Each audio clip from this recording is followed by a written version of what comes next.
கள்ளக்குறிச்சியில் விஷச்சாராய உயிரிழப்பு சம்பவத்திற்கு தமிழக அரசுதான் பொறுப்பேற்க வேண்டும் என மத்திய இணையமைச்சர் எல் முருகன் தெரிவித்துள்ளார்.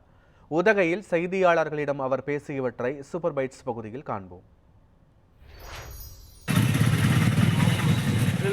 சென்னை விட்டு கிளம்பி போய் கள்ளக்குறிச்சியில பாதிக்கப்பட்ட மக்களை பார்க்க வேண்டும்.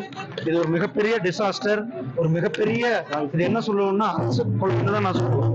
இந்த அரசாங்கத்தினுடைய கையாளாகத்தனத்தினால இந்த அரசாங்கம் ஒரு சரியான நிர்வாகம் இல்லாதனால இன்றைக்கு கிட்டத்தட்ட 50 உயிர்களை நாம் அப்பாவி உயிர்களை பலி கொடுத்திருக்கிறோம். கிட்டத்தட்ட 100க்கும் மேற்பட்டவர்களுடைய சிகிச்சை அங்கு நடந்து கொண்டிருக்கிறது. இதற்கெல்லாம் தமிழக அரசாங்கம் பொறுப்பேற்க வேண்டும்.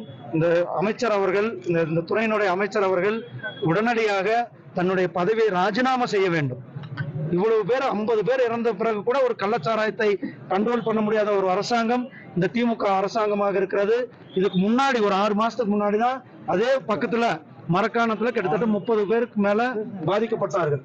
அப்போ அதிலிருந்து கூட பாடத்தை பாடம் அவர்கள் ஒரு கற்க முடியவில்லை. அதிலிருந்து நடவடிக்கையும் எடுக்கவில்லை. இதுல பல பேர் சொல்றாங்க இது திமுக காரங்க சம்பந்தப்பட்டிருக்கிறார்கள் என்று. அந்த ஒரு குற்றவாளி வீட்டுல திமுகவுடைய படங்கள் எல்லாம் ஒட்டப்பட்டிருக்கிறதுன்னு சொல்றாங்க. அப்ப இவங்க ஒரு அதிகாரி கூட சொல்லியிருக்கிறார், அவர் அந்த பகுதியிலிருந்து கள்ளச்சாராயத்தை கட்டுப்படுத்த முடியாமல் தான் விருப்ப ஓய்வு கூட பெற்றிருக்கிறார் என்று சொல்லி.